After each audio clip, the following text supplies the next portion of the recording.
Hello students, આનાથી આગળના લેક્ચરમાં આપણે સ્વાધ્યાય 5.1ના કેટલાક સમ્સની વાત કરી હતી, રાઈટ? અને આપણે જોયું હતું કે કોઈ પણ બિંદુ આગળ વિધેય સતત છે કે અસતત એ આપણે કઈ રીતે ચેક કરી શકીએ, રાઈટ?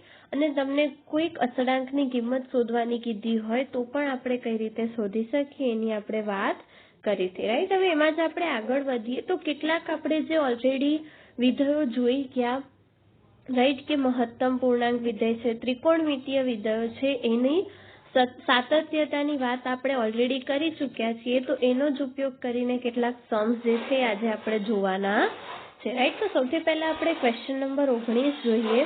તો તમને વિધેય આપેલું છે g of x is equals to x minus મહત્તમ પૂર્ણાંક વિધેય x, રાઈટ? અને શું કીધું છે કે પ્રત્યેક પૂર્ણાંક માટે અસતત છે એવું આપણે બતાવવાનું છે, રાઈટ? હવે તમને કીધું જ છે કે જે x જે છે એ શું છે તો કે x જેટલો કે તેથી નાનો હોય તેવો મહત્તમ પૂર્ણાંક દર્શાવે છે, રાઈટ? એટલે ઇન શોર્ટ કે આ જે છે શું છે તો કે મહત્તમ પૂર્ણાંક વિધેય છે આપણાને ખબર છે, રાઈટ?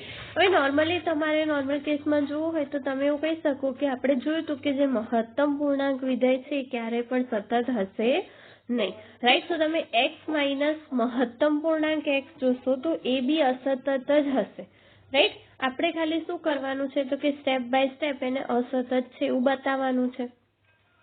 તો સૌથી પહેલા તો આપણે શું કરવું પડશે તો કે આ જે વિધેય તમને આપેલું છે g of x એને કેટલાક પાર્ટમાં ડિવાઈડ કરવું પડશે, રાઈટ? તો ડિવાઈડ આપણે એવી રીતે કરી શકીએ કે કોઈક તમે n લઈ લો, રાઈટ? સો n થી નાના નંબર માટે વિધેય કેવું હશે અને n થી મોટા નંબર્સ માટે વિધેય કેવું હશે અને x is equals to n આગળ વિધેય કેવું હશે આપણે જોઈએ, રાઈટ? તો જોઈએ કે આપણે x ની કિંમત જો n minus 1 થી n ની વચ્ચે હોય, રાઈટ? તો g of x જે શું થઈ જશે તો કે આ જે આપણું x છે તો એવું ને એવું જ રહેવાનું, રાઈટ? ચેન્જ શેમાં થશે? મહત્તમ પૂર્ણાંક વિધેયમાં. હવે મહત્તમ પૂર્ણાંક વિધેયમાં આપણને ખબર છે કે બે નંબર્સ હોય, એક એનાથી બે સંખ્યાની વચ્ચે x હોય તો એના આપણે નાનો નંબર જે છે આપણો આન્સર હોય, રાઈટ? આપણને ખબર જ છે કે x જે છે એ 1 થી 2 ની વચ્ચે હશે તો મહત્તમ પૂર્ણાંકમાં આપણે 1.5 બી લખીશું તો એનો આન્સર શું થઈ જશે? 1. એવું જ અહીંયા કંઈક છે કે n અને n-1 ની વચ્ચે છે x, રાઈટ? તો g of x માં મહત્તમ પૂર્ણાંક વિધેયમાં શું થઈ જશે તો કે n-1. એટલે આપણું વિધેય શું થઈ જશે તો કે આખું જે છે આપણું વિધેય થઈ જશે કે એ પર્ટિક્યુલર કેસમાં g of x શું થશે? x minus n-1. હવે તો કે x is equals to n હોય તો મહત્તમ પૂર્ણાંક વિધેયમાં તો તમને x જ મળવાનું, g of x is equals to, તો x minus x એ કેસમાં g of x શું થઈ જશે? 0. અને n કરતા મોટી સંખ્યા હશે, right?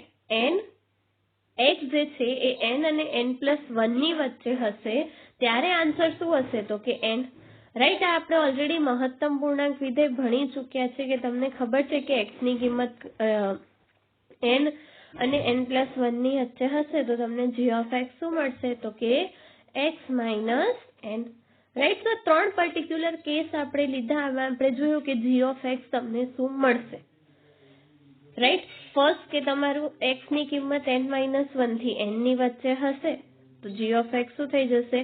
x minus n+1. x is equals to n હશે તો g of x શું થઈ જશે? 0. અને x જે છે એ n+1 ની વચ્ચે હશે તો g of x શું થઈ જશે? x minus n. આ વસ્તુને તમારે લખવું હોય તો તમે આવી રીતે પણ લખી શકો કે g of x is equals to એને ત્રણ પાર્ટમાં આપણે ડિવાઈડ કરી દીધું છે.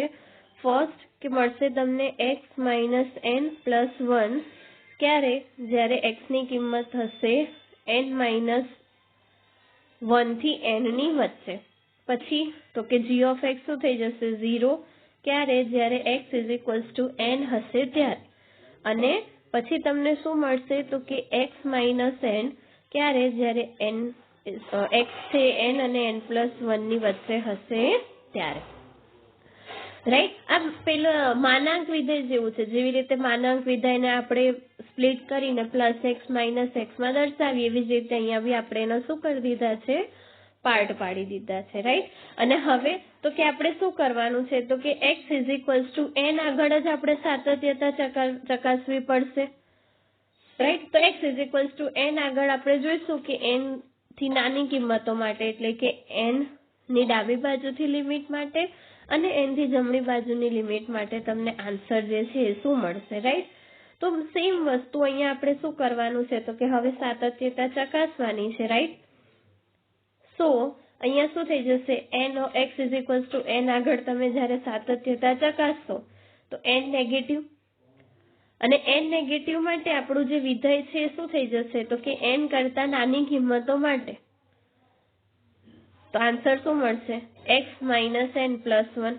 બસ તો એ જ અહીંયા આવશે કે જ્યારે x ની કિંમત n કરતા નાની હોય ત્યારે તમારું વિધેય શું થઈ જશે, તો કે x માઇનસ n પ્લસ 1. અને હવે ફરી કે n માઇનસ છે તો તમારે x ને શેનાથી રિપ્લેસ કરવાનો, n માઇનસ h થી. તો આન્સર તો તમને મળશે 1. એવી જ રીતે તમે n પ્લસ લેશો તો વિધેય શું થઈ જશે, x માઇનસ n, રાઈટ. અને પછી તો કે x ને શેનાથી રિપ્લેસ કરશો, n પ્લસ h થી, એટલે આન્સર શું મળશે, 0. તો ઓબ્વિયસલી તમને બંનેમાં વેલ્યુ કેવી મળી, અલગ અલગ, એટલે વિધેય જે છે x is equals two n આગળ કેવું હશે, અસતત હશે, રાઈટ. એટલે આપણે એવું કહી શકીએ કે g ઓફ x જે છે બધા જ પૂર્ણાંક બિંદુએ કેવું છે, તો કે અસતત છે, રાઈટ. તો આ રીતે આપણે કોઈ પણ વિધેય માટે સતત છે કે અસતત એ દર્શાવી શકીએ, રાઈટ. તમે એનો આલેખ બી જોશો, તમને જે વિધેય આપ્યો છે એનો, તો બી તમને ખ્યાલ આવશે કે g of x is equals two આપણે x માઇનસ બ્રેકેટમાં x નો આલેખ દોરીએ તો g of x is equals two x મળશે જ્યારે x ની કિંમત જે છે 0 થી 1 ની વચ્ચે હશે, રાઈટ. એવી જ રીતે x ઇઝ ઇક્વલ્સ ટુ 1 આગળ કિંમત શું હશે, તો કે 0. આપણે જોયું કે x is equals two n હશે એ બધા કેસમાં વિધેયની કિંમત શું હશે, 0. એવી જ રીતે 1 થી 2 ની વચ્ચે હશે તો x માઇનસ 1, 2 હશે તો 0. 2 થી 3 ની વચ્ચે હશે તો x minus 2 and so on, right. તો આ જ વસ્તુને આપણે આલેખ પર દર્શાવવું હોય તો આ રીતે દર્શાવી શકીએ કે x ઇઝ ઇક્વલ્સ ટુ 1, 2, 3, 4 બધા આગળ તમને કિંમત શું મળશે, 0, રાઈટ. અને તમે જોશો તો તમને વિધેય જે છે પર્ટિક્યુલર ઇન્ટરવલમાં તો કન્ટિન્યુઅસ મળશે, સતત મળશે, બટ ઓવરઓલ બધા જ પૂર્ણાંકો આગળ કેવું થશે, સતત થશે, રાઈટ. અને જે એના સિવાયની જે કિંમતો છે પૂર્ણાંકો સિવાયની ત્યાં આગળ વિધેય કેવું હશે, તો કે સતત હશે, રાઈટ. તો આ રીતે તમે કોઈ પણ વિધેય આપ્યું હોય તો એની સાતત્યતા જે છે ચેક કરી શકો, ઓકે. તો આ વસ્તુ જે છે તમારે ધ્યાનમાં રાખવાની છે કે આ ટાઈપના વિધેય તમને જ્યારે આપેલા હોય તો એની સાતત્યતા તમે કઈ રીતે ચેક કરી શકો, ઓકે. સો હવે આપણે નેક્સ્ટ ક્વેશ્ચન જોઈએ, ક્વેશ્ચન નંબર 20. તો તમને ક્વેશ્ચન નંબર 20માં શું કીધું છે કે એક વિધેય આપેલું છે અને એની x is equals to pi આગળ સતત છે કે નહીં એ ચેક કરવાનું છે. તો જેવી રીતે આપણે અહીંયા તમને વિધેય ત્રિકોણમિતિ આપેલું છે તો જેવી રીતે નોર્મલ વિધેય માટે ચેક કરતા હતા એવું જ પાઈ પ્લસ માટે અને પાઈ માઇનસ માટે, રાઈટ. સૌથી પહેલા x is equals to pi આગળ જોઈ લઈએ તો f ઓફ પાઈ. હવે pi square minus sine pi plus 5. હવે આપણને ખબર છે કે સાઇન પાઈ શું થશે, 0, એટલે ફાઇનલ આન્સર તમને શું મળશે, તો કે પાઈ સ્ક્વેર પ્લસ 5. હવે તો કે ડાબી બાજુથી લિમિટ અને જમણી બાજુથી લિમિટ ચેક કરીએ, જો પાઈ સ્ક્વેર પ્લસ 5 મળે તો વિધેય સતત છે, અધરવાઇઝ નથી, રાઈટ. તો ત્યાં તમને શું મળશે, તો કે x ટેન્સ ટુ જ્યારે તમે પાઈ પ્લસ લેશો તો વિધેય આપણી પાસે શું છે, x square minus sine x plus 5. Pi plus છે એટલે આપણે x ને શેનાથી રિપ્લેસ કરવાનો, પાઈ પ્લસ h થી, રાઈટ. સો વિધેયને પાઈ પ્લસ h થી રિપ્લેસ કરીએ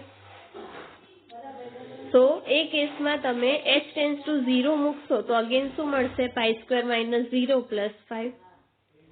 એટલે ફાઇનલ આન્સર તમને એ કેસમાં બી શું મળશે, પાઈ સ્ક્વેર પ્લસ 5. અને હવે તો કે પાઈ નેગેટિવ, તો પાઈ નેગેટિવ માટે બી એ જ તમારે x ને શેનાથી રિપ્લેસ કરવાનો, પાઈ માઇનસ h થી થશે અહીંયા, રાઈટ. અહીંયા જે છે પ્લસ એચ નહીં માઇનસ એચ આવશે. ઓકે, પાઈ માઇનસ એચ નો સ્ક્વેર અને પાઈ માઇનસ એચ અને પછી એચ ટેન્સ ટુ 0 મૂકશો તો બી તમને આન્સર એ કેસમાં બી શું મળશે? Pi square plus 5. રાઈટ, એટલે આપણે એવું કહી શકીએ કે 3 એ 3 જગ્યાએ તમને આન્સર કેવો મળ્યો? સરખો. વિધેયની એ બિંદુ આગળ કિંમત અને ડાબી બાજુથી લિમિટ અને જમણી બાજુથી લિમિટ ત્રણેય કેવા મળ્યા આપણને? સરખા. અને સરખા મળ્યા તો આપણે કહી શકીએ કે વિધેય જે છે કેવું છે? x = પાઈ આગળ સતત છે. રાઈટ, તો આ રીતે આપણે કોઈ પણ ત્રિકોણમિતીય વિધેય આપેલું હોય તો એ સતત છે કે અસતત એ બતાવી શકીએ. રાઈટ, નોર્મલી આ ટાઈપના વિધેય સતત જ હશે બીકોઝ આમાં ત્રિકોણમિતીય વિધેય છે અને બહુપદી વિધેય સાથે આપેલું છે. રાઈટ, તો નોર્મલી કેસમાં આ વિધેય કેવું થશે? સતત થશે. નેક્સ્ટ ક્વેશ્ચન આપણે જોઈએ તો નેક્સ્ટ ક્વેશ્ચનમાં તમને 3 અલગ અલગ ક્વેશ્ચન્સ આપેલા છે અને એની સાતત્યતા તમારે ચેક કરવાની છે. રાઈટ, તો ઓબ્વિયસ છે કે અહીંયા તમે જુઓ કે તમને આપ્યું છે sin x plus cos x. હવે આપણને ખબર છે કે sin પણ સતત વિધેય છે, cos પણ સતત વિધેય છે. રાઈટ, તો sin x plus cos x બી કેવું થશે? સતત વિધેય હશે. રાઈટ, જસ્ટ તમારે ખાલી એને શું કરવાનું છે? બાય ડેફિનેશન પ્રૂવ કરવાનું છે. તો કઈ રીતે કરવાનું? તો કે કોઈક એક બિંદુ લઈ લો એ અને એને એ બિંદુ આગળ એનું ડાબી બાજુથી લક્ષ અને જમણી બાજુથી લક્ષ ચેક કરો કે સરખું મળે છે કે નહીં. જો મળે તો વિધેય સતત છે, અધરવાઇઝ નથી.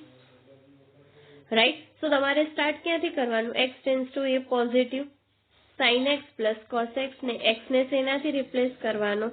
a પ્લસ h થી. હવે આપણી પાસે વ્યાખ્યા તો છે sin a પ્લસ b અને cos a પ્લસ b ની. રાઈટ, સૂત્ર મૂકવાનું અને પછી તમારે એમાં h ટેન્સ ટુ 0 મૂકી દો તો cos 0 અને sin 0 ની વેલ્યુ તો તમને ખબર જ છે. મૂકશો એટલે અહીંયા તમને શું મળશે? sin a plus cos a, એટલે તમે એને કહી શકો f of a. એવી જ રીતે તમારે નેગેટિવ માટે જોવાનું, limit x tends two a negative. Right, અને એ નેગેટિવ માટે જોશો તો તમને ત્યાં શું મળશે? sin a minus h cos a minus h. Right, અને પછી તો કે અગેન તમને sin a માઇનસ b અને cos a માઇનસ b ની ફોર્મ્યુલા ખબર છે. ફોર્મ્યુલા મૂકીને એમાં h ટેન્સ ટુ 0 મૂકશો તો અગેન તમને શું મળશે? sin a plus cos a એટલે કે f of a. સો અહીંયા તમને શું મળ્યું? અગેન ત્રણેયની જે કિંમત છે કેવી મળી? સરખી. અને સરખી મળી એટલે એ કોઈ પણ વાસ્તવિક સંખ્યા છે એટલે કે sin x plus cos x એ બધી જ વાસ્તવિક સંખ્યા માટે કેવું થશે? સતત થશે. રાઈટ, ઓવરલી તમને ક્યાંય બી કીધું હોય તો તમે કહી શકો કે જે બંને વિધેયો જે છે એ ઇન્ડિપેન્ડન્ટલી કેવા છે? તો કે સતત છે અને એમનો સરવાળો બી કેવો હશે? સતત જ હશે. બટ કદાચ તમને પ્રૂફ કરવાનું કીધું હોય તો તમે આ રીતે એનું પ્રૂફ જે છે એ કરી શકો. રાઈટ, સો ક્વેશ્ચન નંબર 21માં તમને બાકીના બે વિધેયો જે આપ્યા છે એનું બી સાતત્ય તમારે આ જ રીતે ચેક કરવાનું છે. રાઈટ, ક્વેશ્ચન નંબર 22 જે છે એમાં તમને બીજા ત્રિકોણમિતીય વિધેયો સતત છે કે અસતત એની વાત કરવાની છે. તો ઓલરેડી આપણે સાઇન વિધેય જે છે એ સતત છે કે અસતત એની ચર્ચા કરી ગયા છીએ. રાઈટ, કે આપણે જોયું હતું કે સાઇન વિધેયને સતત કઈ રીતે બતાવવાનું અને એના ઉપરથી મેં તમને કીધું હતું કે બીજા બધા જ ત્રિકોણમિતીય વિધેયો જે છે એ સતત હશે. રાઈટ, જસ્ટ તમારે બાય ડેફિનેશન એ બધાને કેવા બતાવવાના છે? સતત બતાવવાના છે. તો જેવી રીતે આપણે સાઇન વિધેયને સતત બતાવ્યું હતું એ જ રીતે તમારે બાકીના ત્રિકોણમિતીય વિધેયોને પણ સતત બતાવવાના છે. રાઈટ, તો બે ક્વેશ્ચન જે છે તમારે હોમવર્કમાં કરવાના રહેશે. નેક્સ્ટ આપણે ક્વેશ્ચન નંબર 23 ની વાત કરીએ તો શું કે છે ક્વેશ્ચન નંબર 23 કે એક વિધેય આપેલું છે એનું જ્યાં f અસતત હોય એવા બિંદુઓ શોધવાના છે. તો આપણે જોયું હતું કે જે બિંદુ માટે તમને વિધેય ચેન્જ થતું આપ્યું હોય એ જ બિંદુ પર આપણે ચેક કરવાનું કે સતત છે કે અસતત. અહીંયા તમે જોશો તો જે વિધેયો આપ્યા છે સતત જ છે. x+1 બહુપદી છે, સતત થશે. sin x સતત છે, છેદમાં x એ બી સતત છે, તો બંનેનો ભાગાકાર બી સતત જ હોવાનો. તો આપણે ખાલી અસતત કયા બિંદુ માટે ચેક કરીશું? તો કે 0 માટે. રાઈટ, તો જોઈએ આપણે x = 0 માટે કે સતત છે કે અસતત. તો અહીંયા તમે જોશો તો સૌથી પહેલા x ઇઝ ઇક્વલ્સ ટુ 0 માટે આપણે શું શોધીશું? f of 0. તો ઇક્વાલિટી માટે વિધેય શું છે? x પ્લસ 1 એટલે કે 0 પ્લસ 1. તો આન્સર શું મળશે? 1. હવે તો કે 0 નેગેટિવ માટે જોઈએ આન્સર શું મળે છે? તો x ટેન્સ ટુ 0 નેગેટિવ એટલે કે x લેસ ધેન 0. તો શું થઈ જશે વિધેય? sin x ના છેદમાં x. હવે તો કે 0 નેગેટિવ છે એટલે x ને શેનાથી રિપ્લેસ કરવાનું? 0 માઇનસ h થી, રાઈટ? તો આપણે એને શેનાથી રિપ્લેસ કર્યું? 0 માઇનસ h થી. ને હવે તમને શું મળશે? તો કે સાઇન ઓફ માઇનસ h ના છેદમાં માઇનસ h, રાઈટ? તો હવે આપણાને ખબર છે કે સાઇન ઓફ માઇનસ h છે એની જગ્યાએ શું થઈ જશે? Minus sign h. Minus minus sign cut થઈ જશે અને તમને ખાલી શું વધશે? તો કે h tends to 0 limit sine h ના છેદમાં h. અને આનો આન્સર શું થાય? ઓલરેડી આપણે લોકો જોઈ ગયા છીએ 11th સ્ટાન્ડર્ડમાં કે આપણે જોયું હતું કે x tends to 0 sine x ના છેદમાં x હોય તો આન્સર શું મળે? 1, રાઈટ? એ ઓલરેડી લક્ષ માટેનું એક સૂત્ર જે છે આપણે જોઈ ગયા હતા. તો બસ એનો જ અહીંયા ઉપયોગ કરવાનો છે. તો અહીંયા બી તમને આન્સર શું મળશે? સાઇન h ના છેદમાં h છે તો 1, રાઈટ? અને 0 પોઝિટિવ માટે તમે જોશો તો વિધેય શું છે? x plus 1. તો x ને શેનાથી રિપ્લેસ કરવાનું? 0 પ્લસ h થી. અને h ટેન્સ ટુ 0 મૂકશો તો ત્યાં તમને ડાયરેક્ટલી મળી જશે 1. એટલે તમે એવું કહી શકો કે x ઇઝ ઇક્વલ્સ ટુ 0 આગળ વિધેય કેવું છે? સતત. હવે તમે જોઈ લો કે x લેસ ધેન 0 માટે sin x અને x બંને કેવા છે? સતત. એટલે sin x ના છેદમાં x બી સતત થશે અને x પ્લસ 1 બહુપદી હોવાથી સતત થશે. એટલે બાકીના બધા જ બિંદુઓ પર તો આપણા વિધેય કેવા છે? સતત જ છે. એટલે કે તમને આપેલું જે વિધેય છે એ વિધેય માટે કોઈ પણ અસતત બિંદુઓ જે છે મળશે નહીં. બધા જ બિંદુઓ માટે વિધેય કેવું થશે? સતત થશે, રાઈટ? તો આ રીતે તમે કોઈ પણ વિધેય તમને આપ્યું હોય તો એની સાતત્યતાની વાત કરી શકો. મેં તમને કીધું એમ કે જે તમને આપ્યા હોય એમાં તમારે જોવાનું કે તમને ડાયરેક્ટલી એ વિધેય સતત છે કે અસતત છે ખબર છે કે નહીં. જો ખબર હોય તો પછી આપણે ખાલી કયા બિંદુઓ પર સાતત્ય ચેક કરવાની? જે બિંદુ પર તમારે વિધેય ચેન્જ થતું હોય એવું આપ્યું હોય એ જ બિંદુ પર તમારે ખાલી સાતત્યતા ચેક કરવાની, બાકીના કેસમાં નહીં, રાઈટ? તો આ આપણે વાત કરી ક્વેશ્ચન નંબર 23 ની. 24 અને 25 બંને જે છે સેમ જ છે. બંનેમાં ત્રિકોણમિતિય વિધેય એટલે કે સાઇન વિધેય આપેલા છે, રાઈટ? અને એના માટે તમારે અસતત અને સતતની વાત કરવાની છે કે અસતત હોય એવા બિંદુઓ શોધવાના છે, રાઈટ? તો એ જે ક્વેશ્ચન છે તમારે હોમવર્કમાં કરવાના છે. નેક્સ્ટ વિડીયોની અંદર આપણે લોકો આના પછીના જે કેટલાક સમ્સ બાકી છે સ્વાધ્યાય 5.1 ના એની વાત કરીશું. Okay, thank you.